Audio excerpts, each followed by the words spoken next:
मीरापुर गांव में एक बहुत ही गरीब ब्राह्मण गंगाधर रहा करता था।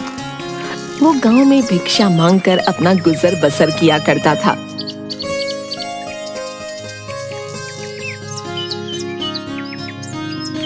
एक दिन वो कुछ बासी रोटियां लेकर अपनी झोपड़ी में आता है। तभी उसकी पत्नी उन बासी रोटियों को देखते ही बोलती है, अरे अरे, ये क्या, तुम आज भी ये बासी रोटी लेकर आ गए? अरे अरे, आज मुझे ये बासी रोटी ही खानी पड़ेंगी। आय हाय, पूरा दिन गांव में भिक्षा मांगकर भी ये बासी रोटियां लेकर आए हो तुम। हे भगवान, न जाने वो कौन सा दिन होगा जब तुम भिक्षा में मेरे लिए कुछ अच्छा लेकर आओगे। अरे भाग्यवान, अब चुप हो जाओ। गांव वाले भिक्षा में जो भी मुझे देते हैं वो मैं तुम्हारे लिए ले आता हूँ। भाग्यवान, अब तुम ही बताओ मैं क्या करूँ? अरे चुप करो, तुम जब भी देखो बस यही बोलते हो। आखिर कब तक खाऊं मैं ये बासी रोटियां? देखो, अगर तुम कल सुबह भिक्षा में मेरे लिए कुछ अच्छा नहीं लाए तो अच्छा नहीं होगा। हाँ, बता देती हूँ। बेचारा गंगाधर अपनी पत्नी की ऐसी बातें सुनकर बहुत दुखी हो जाता है।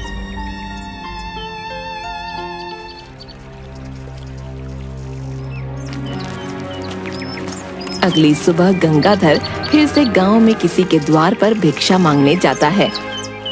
अरे कोई है, भिक्षा दे दो, भिक्षा दे दो, मुझ गरीब ब्राह्मण को भिक्षा दो। तभी एक बुढ़िया अपनी झोपड़ी से निकलकर उसके सामने आती है। अरे कौन हो तुम? देखने से तो भिक्षु नजर आ रहे हो, लेकिन मैं तुम्हें क्या दे सकती हूँ भला? मेरे घर में तो बस कुछ चावल के दाने ही हैं बेटा, उसमें तो तुम्हारा पेट भी नहीं भरेगा। अरे नहीं नहीं अम्मा, मैं ज्यादा की अपेक्षा तो कभी नहीं करता हूँ। तुम्हारे घर में जो भी थोड़े चावल हैं वही मुझे दे दीजिए, मैं उन्हीं से अपना पेट भर लूंगा। अच्छा ठीक है बेटा, मैं अभी लेकर आती हूँ। चावल के दाने ही चलेंगे। जिसके बाद चावल के दाने लाकर गंगाधर को देती है।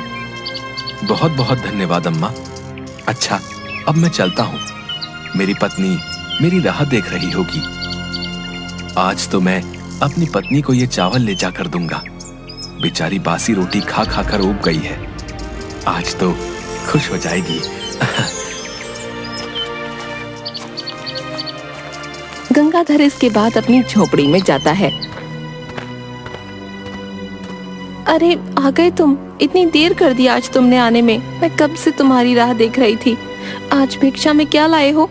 क्या आज भी बासी रोटी उठा लाए हो? अरे अरे भाग्यवान, ये देखो, आज भिक्षा में मैं तुम्हारे लिए चावल के दाने लेकर आया हूँ। आज इन्हें ही पकाकर भोजन बना लो।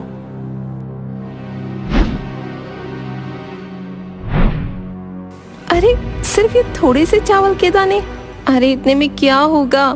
तुम्हें तो गांव में भिक्षा भी मांगनी नहीं आती। जो कोई भिक्षा में जो भी देता है उसे ही लेकर आ जाते हो। इस गांव में तुम्हारी तरह और भी भिक्षु हैं, खूब झोली भर भर कर भिक्षा लाते हैं, और एक तुम हो, लेकिन तुम्हें तो कुछ कहना ही बेकार है। अब मुझे ये चावल के दाने ही बनाने पड़ेंगे भोजन में। मेरी तो किस्मत ही फूट गई तुमसे शादी करके। जिसके बाद वो चावल बना देती है और उन्हें लेकर गंगाधर के पास आती है। ये लो, कर लो भोजन। गंगाराम देखता है कि थाली में सिर्फ थोड़े ही चावल के दाने हैं। अरे भाग्यवान, ये तो मैं तुम्हारे लिए लाया हूँ। मैं भोजन नहीं करूंगा, इन्हें तुम ही खा लो। मुझे तो भिक्षा में आज भोजन मिल गया था, तो मैंने वही खा लिया है। इसे तुम ही खा लो भाग्यवान। अच्छा, तो तुम भिक्षा से प्राप्त भोजन करके आए हो? वाह वाह, खुद भोजन करके आए हो और मेरे लिए थोड़े से ही चावल के दाने लाए हो। न जाने कब वो दिन आएगा जब आप मेरे लिए कुछ अच्छा सा और बहुत सारा भोजन लेकर आएंगे। हाँ, अब आपको कहाँ आवश्यकता होगी इस भोजन की। खैर जाने दीजिए, अब मैं ही नहीं खा लेती हूँ। जिसके बाद वो थाली के सारे चावल खा लेती है। गंगाधर चुपचाप खड़ा उसे देखता रहता है। थोड़ी देर बाद गंगाधर फिर से गांव की तरफ भिक्षा मांगने निकलता है और फिर से उस बूढ़ी अम्मा के द्वार पर भिक्षा मांगने जाता है। भिक्षाम देहि, भिक्षाम देहि। अरे कौन? अच्छा, तो फिर से आ गया। लेकिन बेटा, मेरे पास तो आज खुद ही खाने को कुछ नहीं है।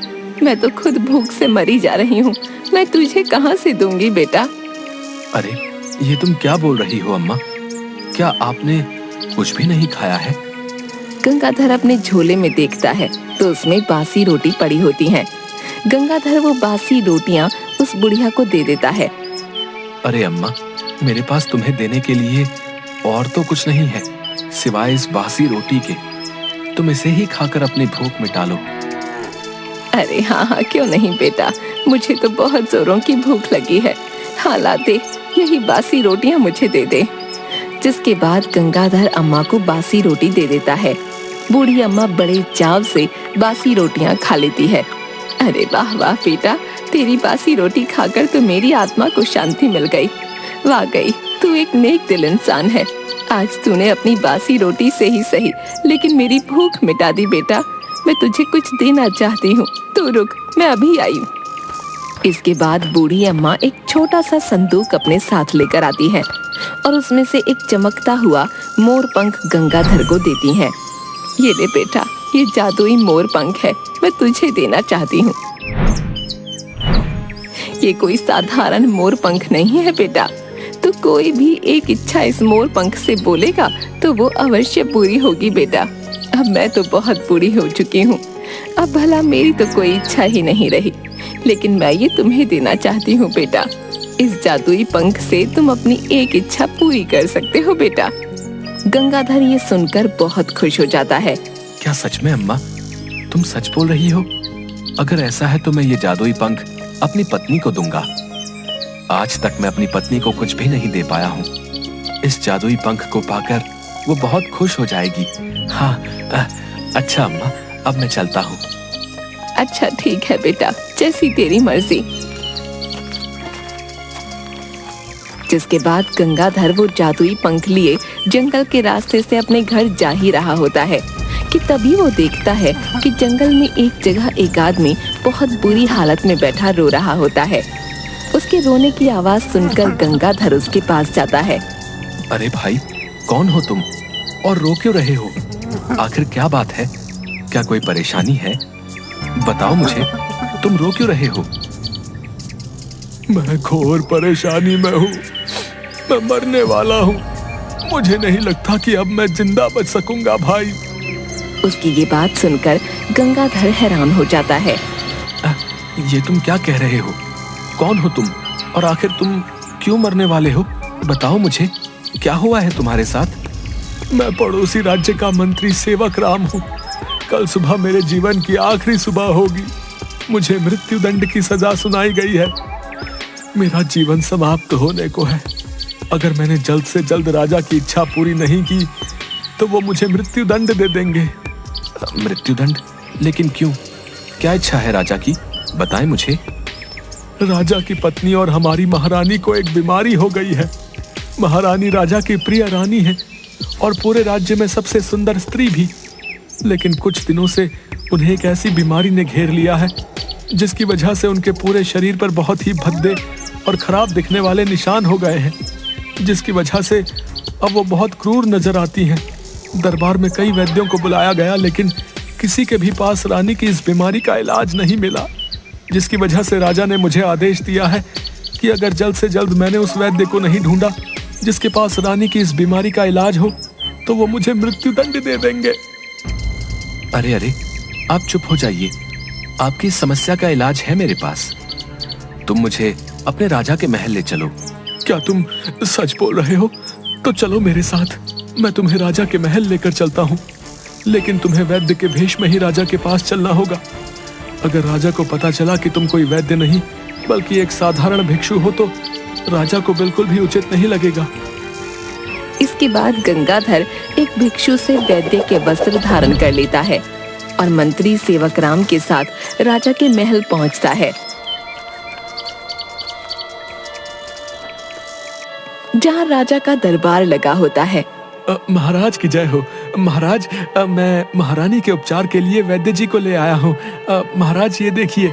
महाराज, ये बहुत ही प्रसिद्ध वैद्य जी हैं जिन्हें मैं दूसरे राज्य में से अपने साथ लेकर आया हूँ महाराज। राजा ये सुनकर खुश हो जाता है। अरे वाह मंत्री, हम तुमसे यही सुनना चाहते थे। आपका स्वागत है वैद्य जी। अब जल्दी चलिए और हमारी प्रिय रानी की बीमारी को ठीक कर दीजिए। जो आज्ञा महाराज। इसके बाद सभी रानी के पास जाते हैं, जहाँ रानी विश्राम कर रही होती है और कुछ दासियां रानी के पास बैठी सेवा कर रही होती हैं। उठिए हमारी प्रिय रानी, देखिए आपकी बीमारी ठीक करने के लिए दूसरे राज्य से प्रसिद्ध वैद्य जी आए हैं। तभी रानी अपनी आंखें खोलती है।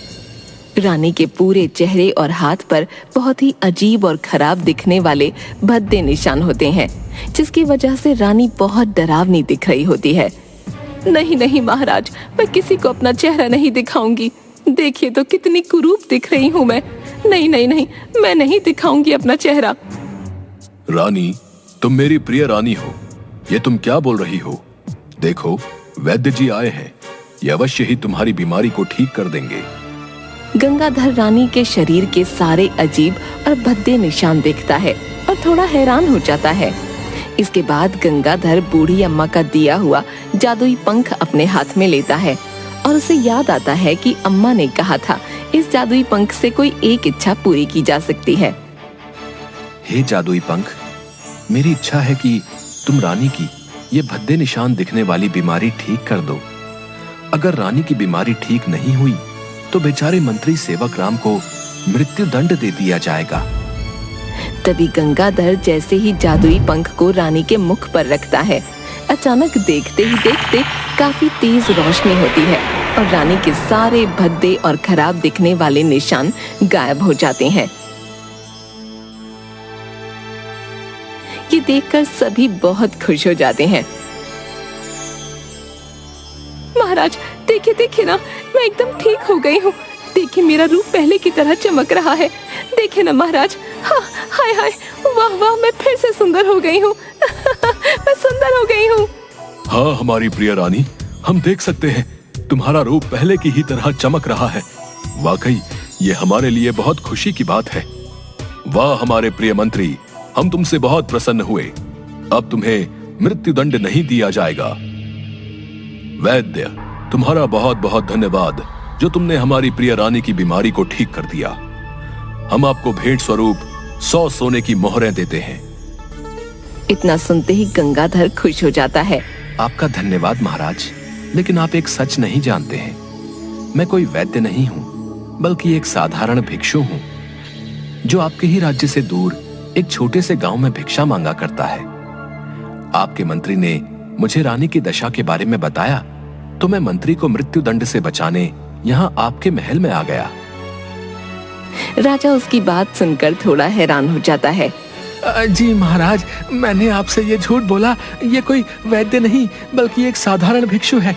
मुझे माफ कर दीजिए महाराज। हमने तुम्हें माफ कर दिया है। तुम्हारे इस झूठ से हमें आज ये सीख मिली है कि एक साधारण सा भिक्षु भी अपने ज्ञान से बहुत बड़ा हो सकता है। व्यक्ति का कर्म ही उसे बड़ा बनाता है। सभी दरबार में राजा की ये बात सुनकर खुश हो जाते हैं। तभी गंगाधर को सोने की 100 मोहरें दी जाती हैं, जिसको लेकर वो अपने घर जाता है। अरे कहाँ चले गए थे आप? मैंने आपको कहाँ कहाँ नहीं ढूंढा, बताएं मुझे। तभी गंगाधर उसे सारी बात बताता है।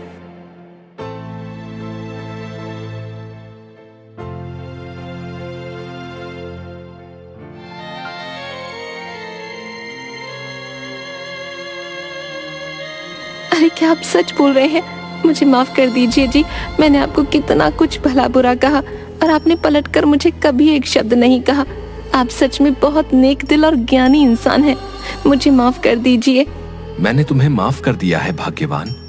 मेरे मन में तुम्हारे लिए कोई बुरी भावना नहीं है। जो हुआ सो हुआ। तुम्हें अपनी गलती का एहसास हो गया। मेरे लिए इतना ही काफी है भाग्यवान। जिसके बाद गंगाधर और उसकी पत्नी हंसी खुशी रहने लगते हैं।